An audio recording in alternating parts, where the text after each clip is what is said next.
the kissing booth while we're singing, Sabrina. Okay, everybody, here we go! They told us Archie and the gang made the music. They didn't. The biggest hit of 1968 came from a band that didn't exist, an industry experiment dressed as Saturday morning fun. Behind those smiling faces was a voice no one saw and a plan no one questioned. This wasn't just bubblegum pop, it was a perfectly packaged hoax. And the wildest part, it worked. Stay till the end, because the real singer's story flips everything you thought you knew about Riverdale. 1. The cartoon band, built to beat the Beatles. So we can hire some special entertainment for a school dance. They didn't start as a band in the comics. TV turned them into a pop machine to chase the Beatles and the Monkees. Bubblegum by design. As a kid, I remember the TV glow bouncing off our vinyl couch while those bright chords hit like sunshine. Mom called it safe rock, which made me like it more. The colors were sherbet, the jokes were sweet, and every chorus felt like summer at the soda counter. Looking back, it's hilarious and kind of genius. Take high school drama, add matching outfits, and print hits. It wasn't rebellion, it was confetti, and it worked. But a cartoon stunt became a real chart quake. Wait till you hear who actually sang the number one. 2. Sugar, Sugar was number 1, and the singer wasn't Archie. With our new hit record, Sugar, Sugar! Sugar, Sugar camped at the top of the Hot 100 for 4 weeks. Sung by studio ace Ron Dante, not Archie. I remember Dad tapping the Formica table like a secret drummer while I stared at the record sleeve, confused. They're not real, he smiled. The song felt like cotton candy melting on the tongue. Light, sticky, perfect. That's the trick. A pretend band with real hooks big enough to soundtrack lunchboxes. Years later, learning Dante's name felt like finding the magician behind the curtain. The takeaway? Pop doesn't care about faces, only feelings. And this one felt like summer on repeat. Cartoon band, real hits, and the comics never planned any of it. Next, how TV rewired Riverdale. 3. When Riverdale invented a band out of thin air. You're gonna try and make that cake double its size, right, Jug? Right. In the comics, the kids weren't a touring pop act. TV built that bubblegum universe, matching outfits, amps, and instant fame. I remember the screen's warm buzz while Veronica hit a perfect note and Archie winked at the camera. It made school look less like homework and more like backstage passes. As a kid, you buy the fantasy instantly. Friends, a garage, and a song that somehow lands on the radio. As an adult, you see the marketing, but the charm still wins. Sometimes canon bends to make a better Saturday, and then they went further, teaching us how to dance in our own living rooms. 4. Dance of the week. TV turned our rug into a dance floor. Good day, Mr. Weatherby. Good day. Good grief! Every episode, the gang taught a dance of the week. Moves so simple even our clumsy feet could keep up. I can still hear the speaker's papery treble as we tried the steps on shag carpet, knocking the remote under the coffee table. It felt like gym class without whistles, smiles, arrows, and a drum beat. Corny? Completely, but also welcoming. The show didn't just perform, it invited you in. That's the secret sauce. Participation beats perfection. Speaking of style, one accessory said Archies louder than any dance. Jughead's hat with a secret past. 5. Jughead's extinct cap. Take a peek.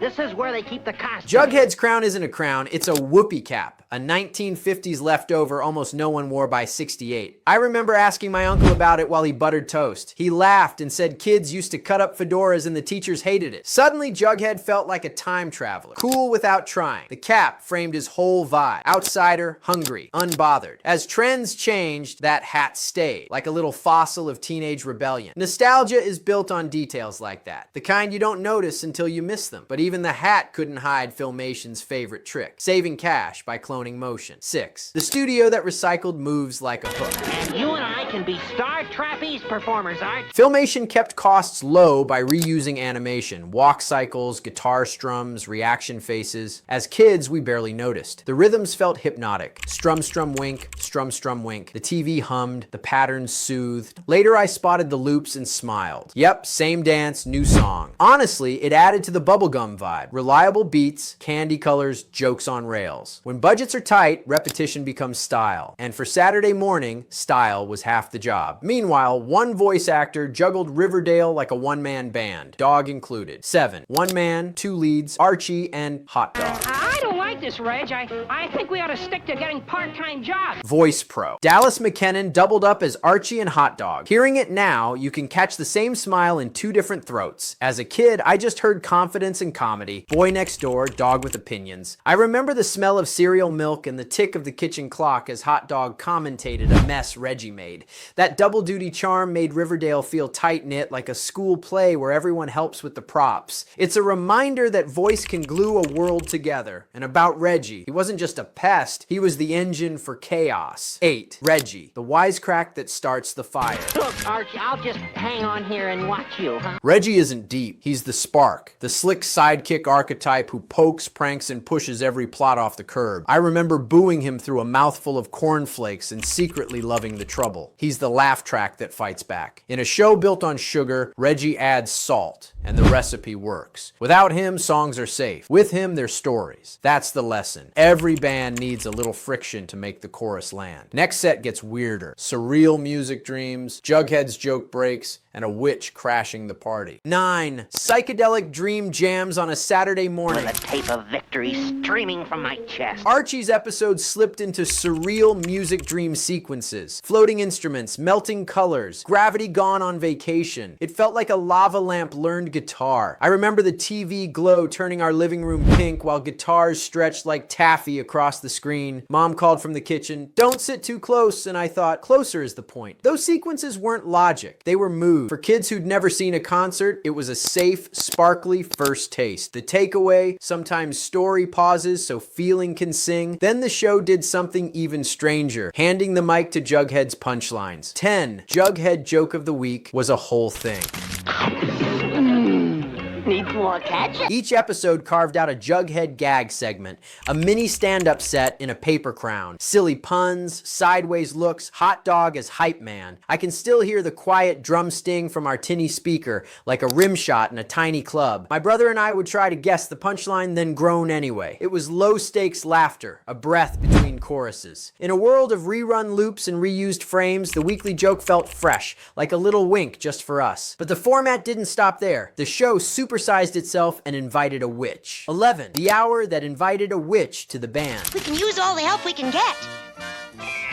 The Archie Comedy Hour expanded the cartoon and slid Sabrina the Teenage Witch into Riverdale like she always lived there. Brooms, spells, bubblegum rock. I remember the smell of popcorn and the squeak of our sofa as Sabrina zipped through a chorus with a wink. Crossovers weren't common, so this felt huge, like meeting your friend's cool cousin. It made the Archies universe feel alive, not boxed in. The takeaway, mashups widened the playground and kids noticed. And once the show had an hour to play with, it blurred the line between cartoon and real 12, when real kids cosplayed the Archies on air. Gosh, I wish I had that much energy left. Season 2 tossed in live-action sketches with kids playing Archie, Betty, and the gang, bright wigs, big grins, classroom energy. The switch jolted the eyes at first. Ink 1 minute, freckles the next. I remember scooting forward on the carpet, deciding if it was cool or clunky. Verdict: charmingly awkward, like a school talent show after 2 rehearsals and a donut. But it worked. It told us you can be these characters too. Of course, live bits bring live risks, and one sketch crossed a line. 13. The joke that aged like sour milk. Oh, my kid! I guess Betty's plan didn't work. In a notorious sketch, Archie jokes about Betty's parents being away and nudges for alone time. Yikes. Even as kids, we felt the room go colder than the fridge. I remember Dad clearing his throat, Mom saying, "Not funny," and me staring at the floor pattern. It was a reminder that comedy needs a compass. The show usually had one. This time it slipped. Takeaway: nostalgia can be sweet and still admit the sour. We keep the music, not the missteps. And character drift happened elsewhere. Jughead delivered a line that wasn't very Jughead. 14. Jughead, the future womanizer. Wait, what? The gang is gonna lend him a helping hoof.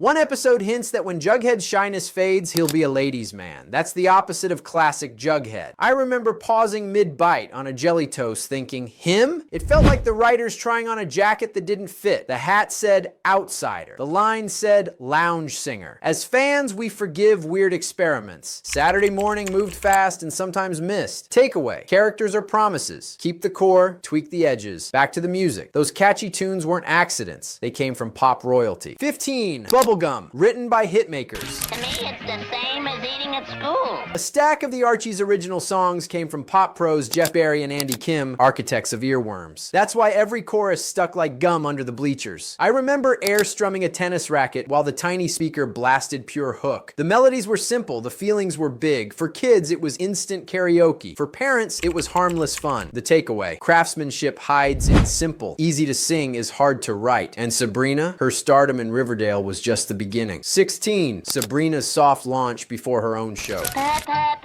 Please, officer, it was all a mistake. Sabrina wasn't a guest. She was a pilot light. Her Archie spots came before Filmation spun her into a solo series. I remember the sparkle sound whenever she cast a spell, like a spoon tapping a glass. She brought a different flavor: spooky, cute, mischievous, kind. When her own show arrived, it felt earned, not forced, like a friend moving next door. The Archies taught us TV could be a springboard. Try it small, grow it later. Next 8 cranked the color dial. Psychedelic effects, uncredited vocals, science nerds, jalopies, and outfits changing colors between scenes. 17. The invisible frontman, Ron Dante's secret voice. I'll plow through that line like it was Swiss cheese. The Archies' lead singer wasn't Archie at all. Ron Dante cut those vocals and stayed uncredited for years. A ghost frontman. I remember staring at the 45 sleeve, waiting to find a name that never showed. The song still popped like soda bubbles, but the mystery made it cooler. Dad said Okini studio magic and tapped time on the countertop. For kids, it proved cartoons could make real music. For grown-ups, it was a masterclass in branding over ego. The takeaway: sometimes the face sells the fantasy and the voice sells the feeling. Both can be true. Next up, Riverdale's early nerd breaks the cool kid script. 18. Dilton Doily, the prototype nerd on Saturday morning. What do you mean you can't afford the chocolate bars this month? Before Geek Chic, Dilton Doily showed up as Riverdale's lab whiz, polite, pocket protected, proudly curious. On Saturday TV, that was rare. I remember the tinny speaker hiss while Dilton explained a gadget like a tiny professor. And suddenly homework felt less scary. He wasn't a punchline. He was useful. That mattered. In a world of reused dance loops and bubblegum hooks, Dilton made brainpower part of the show's toolkit. The takeaway: when kids see a smart friend help save the day, a test looks smaller on Monday. Of course, not every plot stayed grounded. Some swerved into downright bonkers. 19. Talkative animals and contest chaos. Okay, hot dog.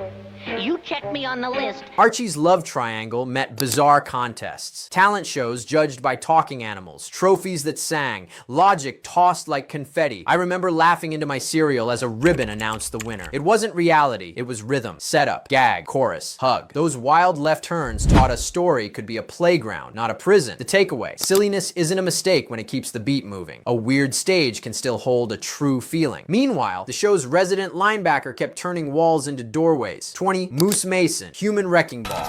Maybe this wasn't such a hot idea. Moose didn't just lift weights, he ran through walls. A punchline with drywall dust. I can still hear that stock crash from our TV as Mom yelled from the kitchen, "Who's breaking what?" Moose's strength was slapstick, but his heart was gentle. He'd apologize, grin, and the band would play on. In a universe selling pop songs, Moose was percussion. Boom, laugh, reset. The takeaway: exaggeration makes kindness louder. Big smash, bigger smile. And when the principal showed up, he didn't stop the chaos, he joined it. 21. Mr. Weatherby, co-conspirator-in-chief. I've had the squeeze put on me before, but that was ridiculous. Instead of laying down the law, Mr. Weatherby often hopped into the teens' antics, riding the plot like a chaperone on roller skates. I remember that warm TV glow as the principal danced at the chocolate shop and my dad muttered, "Wish mine was like that." It flipped the usual script, authority as ally. The vibe said adults could be silly too, and the roof stayed on. The takeaway: when grown-ups play along, kids listen more. Speaking of the shop, Riverdale's diner got a pop makeover. 22. The chocolate shop, from soda fountain to pop stage.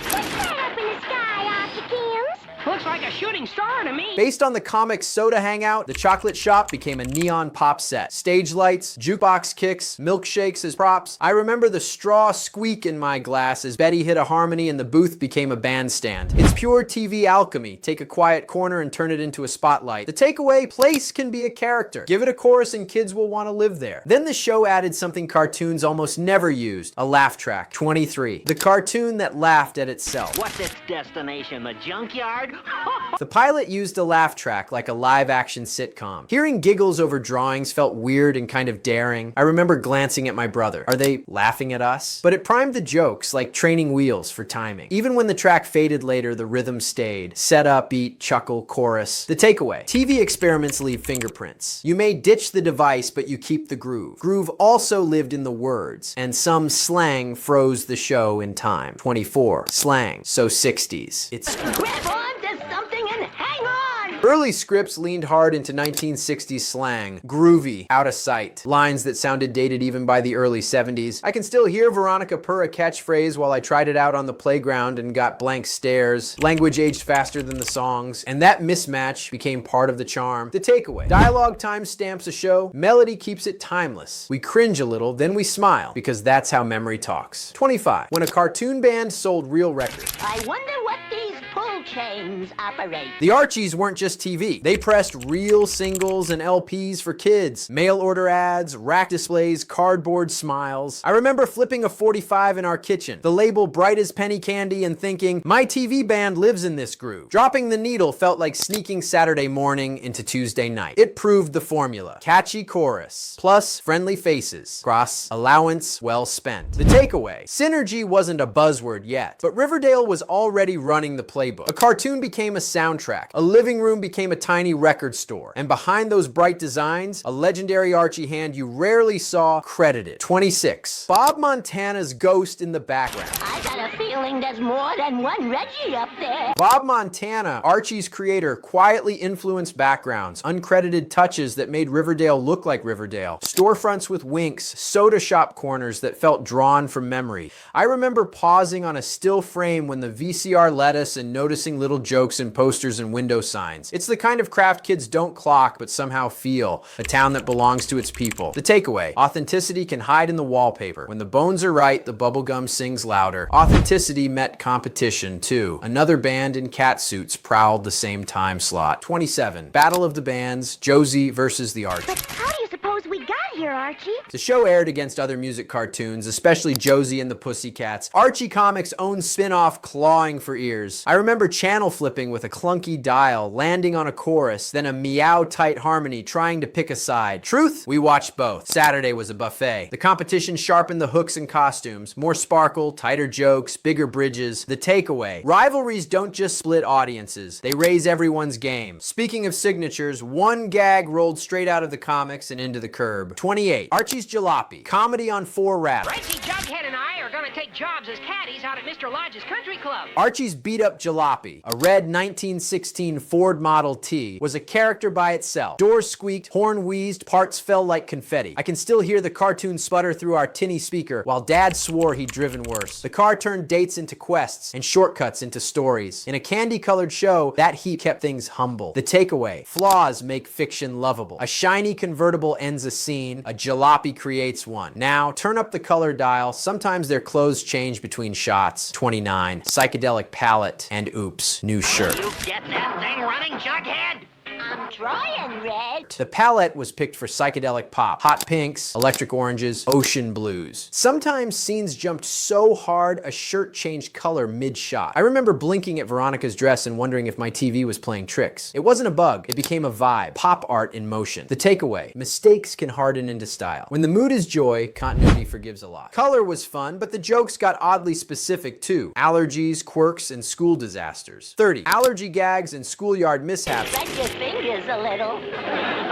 Writers sprinkled allergy bits and odd quirks into quick jokes. Sneezes mid-chorus, hiccups during solos, homework exploding like confetti. I remember laughing choking on cereal when a pep rally turned into a pollen drama. Those tiny human glitches kept the gloss from getting slippery. You can't be a perfect pop idol if your eyes water on the high note. The takeaway. Small flaws, big charm. Kids saw themselves between the choruses. And speaking of names and details, Jughead's real ID popped like a trivia grenade. 31. Jughead's secret name. That isn't a secret. And the name is Forsyth P. Jones. Jughead is really Forsyth P. Jones, revealed in merch and on air if you listen. I remember my cousin insisting it was a myth until the credits flashed it and we yelled like we'd cracked a spy code. The nickname fits better than the birth certificate, and that's the point. Personas beat paperwork. The takeaway: identity in cartoons is the hat, the stance, the laugh, not the legal. Keep the crown, keep the soul. Details mattered, even down to fruit. One berry could wreck a milkshake. 32. Betty versus Strawberries. Sabotage by Sunday. This is the first movie set I've ever been on. Betty's allergic to strawberries, and one episode turns that into a plot. Veronica scheming with a berry trap. I remember wincing at the screen while the parfait arrived, pink and dangerous and yelling, "Don't eat it!" This wasn't just slapstick, it was character baked into stakes. Friends fight, lessons land, the band still plays. The takeaway: in a sugar high show, consequences can be small but personal, and that's enough for kids to care. 33. Breakfast of Bubblegum Champions. This was my scene. Not anymore.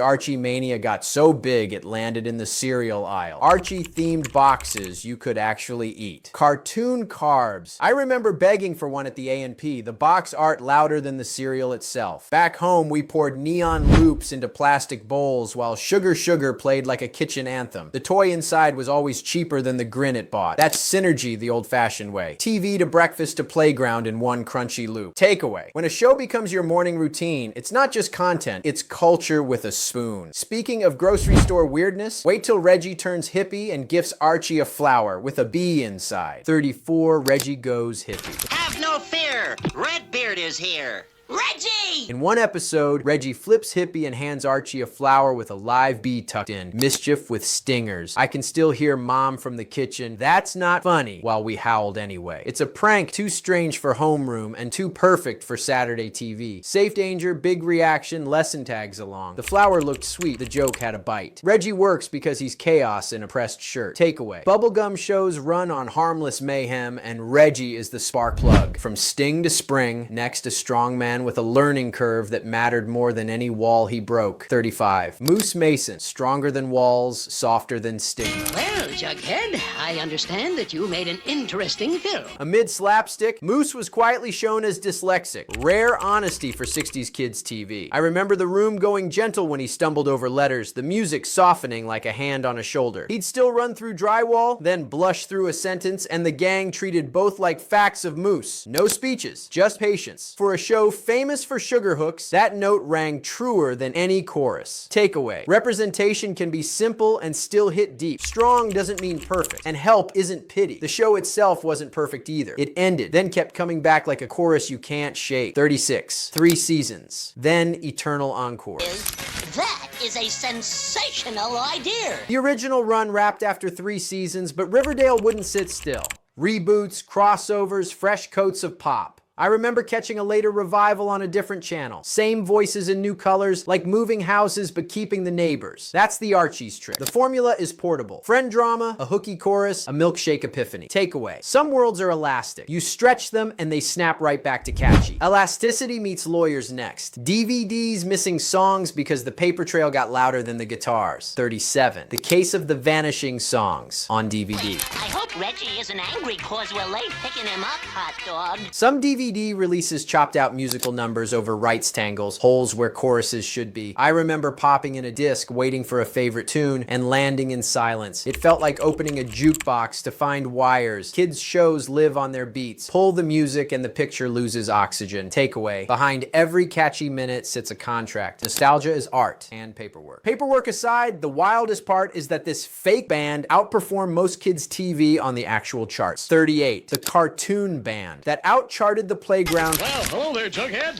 How's my best customer? For a non-real band, the Archies music steamrolled most children's shows. Hit singles, real radio, real sales. I remember hearing Sugar Sugar between grown-up songs while Dad drove and feeling like my show had crashed adult radio on purpose. It proved the Bubblegum thesis. Keep it simple, keep it sunny, and the whole country will hum along. Takeaway: authenticity isn't always guitars on stage. It's the feeling in your throat note when you sing without thinking. And feelings got stranger still, because Riverdale didn't run on normal physics. 39, Riverdale runs on cartoon logic, and we loved it. She brings out the poet in me. Time freezes. People burst into song. Dogs narrate what humans miss. Riverdale obeyed mood more than clocks, and somehow it felt right. I remember the TV glow bleaching the curtains while Hot Dog explained a mess and the world paused to listen. That rule set, emotion first, logic second, made the town feel like a jukebox dream you could walk through. Takeaway: realism isn't required. Coherence of feeling is. If the heart clicks, the clock can wait. One last riff. How jokes, quirks, and outsider pens kept the sugar from getting sticky. 40. The outsider's wink, jokes that kept the sugar snappy. You owe Jughead an apology for shattering his dream. Beyond staff writers, outsider gagsmiths slipped in allergy bits, quirks, school fiascos, small human pops between choruses. I remember choking on cereal when a sneeze wrecked a harmony, then catching the sly wordplay in a hallway sign. Those tiny winks made the sweetness chewable. The jokes were salt on the caramel. Takeaway: pop machines still need handprints. The Archies worked because real people, some off the roster, kept adding life in the margins. And that's the secret of Riverdale. Beneath the bubblegum beat, 100 little truths tap time with us. Bonus fact: the producer who wanted a band that couldn't argue. After clashes with the Monkees, music mogul Don Kirshner found his dream act in a place that couldn't talk back: a cartoon. He signed on to build the Archies music machine, hiring songwriters and session singers, lead vocals by Ron Dante with Tony Wine, to cut radio-ready singles behind animated faces. I remember hearing Sugar Sugar on real radio in Dad's car and thinking, wait, my TV band is charting? That was Kirshner's genius. Studio precision, zero band drama. The songs were tracked in New York studios, then dropped into Saturday mornings like candy. It's the sly origin story of Riverdale's biggest hit factory, a fully controlled pop project born from a producer who'd had enough of live actor rebellion.